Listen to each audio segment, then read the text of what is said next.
you know, so popular now to attack Australia, to call it racist and all that kind of thing. It's bizarre. I think we need to keep lifting our eyes above the horizon to show people what real evil looks like. You know, it's not here. It's, you know, it's places like Iran. And I'm going to focus a bit on this year. I mean, you've noticed me talking about China already.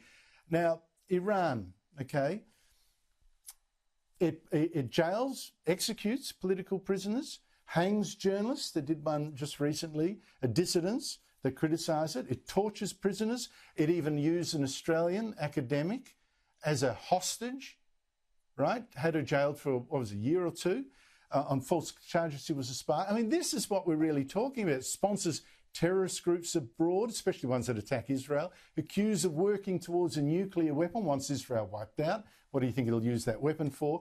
Donald Trump imposed harsh penalties on sanctions on Iran. Joe Biden thinks he might come back with offer Iran a deal, so let's hope it doesn't go soft on it. But one of the things that Iran does is oppress women. I mean, real oppression. You know, let's get serious here. It forces them to wear a hijab in public, for instance. With police punishing women like this driver who didn't cover their hair up completely. Now, one person has fought this regime for years and seen relatives locked up for it, is Masih Alinejad, who's now living in exile in New York City. She's won many awards for her work, many awards, and I admire her for what she's been doing. And one of the things she does is have a website. Now, this website is called My Stealthy Freedom, and women from Iran, and some men too, post on it about their clashes with the authorities. I spoke to her earlier. Masih Alinejad, it's a real pleasure to speak to you. How did you become a human rights activist against the Iranian regime? To be honest, being a woman means that you have to fight for your rights every day in Iran. So basically, it's not only me, it's millions of other women who are actually fighting to get their identity back. So for me, it's much easier, miles away from Iran, receiving videos from Iranian citizens inside Iran, risking their lives and wanting me to be their voices.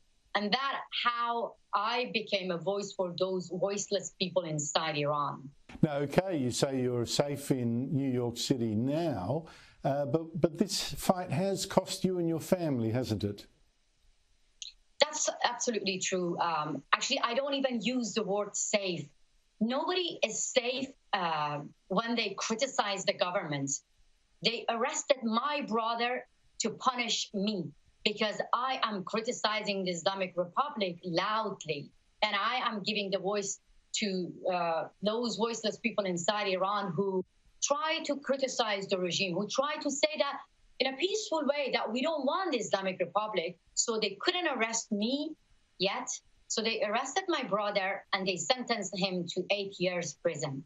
Gosh, how does that make you feel? I mean, I know the struggle is noble and I admire you for it, but can you tell me, your website, among your other work, what good do you think it is doing? So through my website, you see a different image of Iran. When you turn on the TV in Islamic Republic, all you see is just women in black, women in hijab. But through my campaign, you see the true face of Iranian people who do not want to have a fake identity. People inside Iran risking their lives, sending videos to me and challenging the whole regime. I have to say that there were 2 massive protests in Iran. People were actually getting live bullets, but still they were using their camera, filming the police, and bravely send it to me because they want to show to the rest of the world that there is no freedom of expression, there is no freedom of speech, there is no freedom of religion, and you're not even allowed to peacefully protest.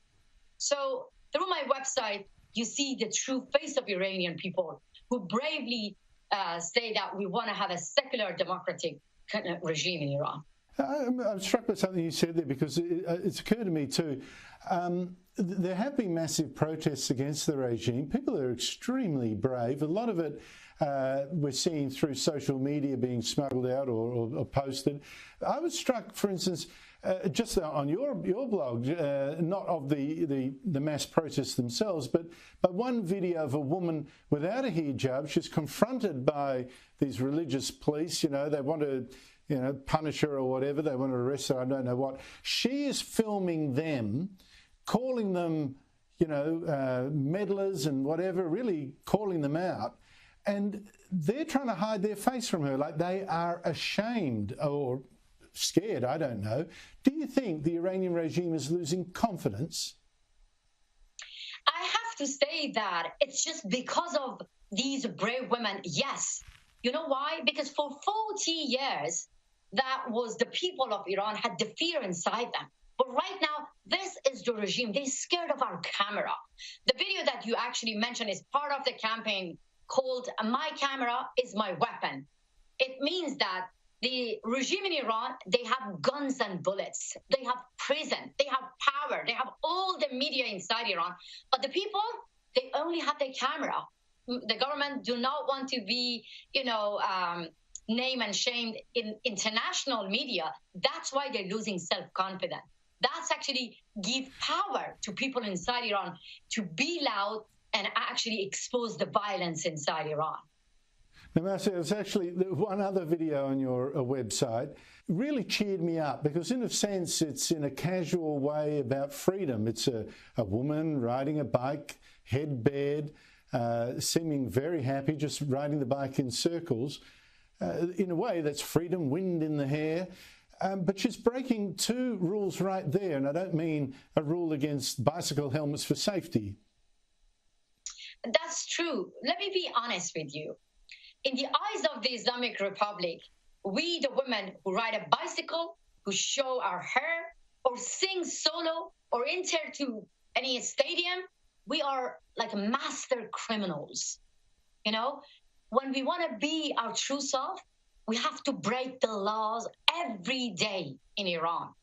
And that is why I always say that the Islamic Republic took the whole nation hostage. So for women who ride a bicycle or protesting against hijab, it's not just about, you know, having fun. We're actually protesting against the Sharia laws, and we are actually protesting against the main visible symbol of ISIS. And why I am comparing the Islamic Republic to ISIS, because look, ISIS beheads the people. So the Islamic Republic hang you if you say that I don't want to be Muslim anymore. If you protest, they're going to hang you.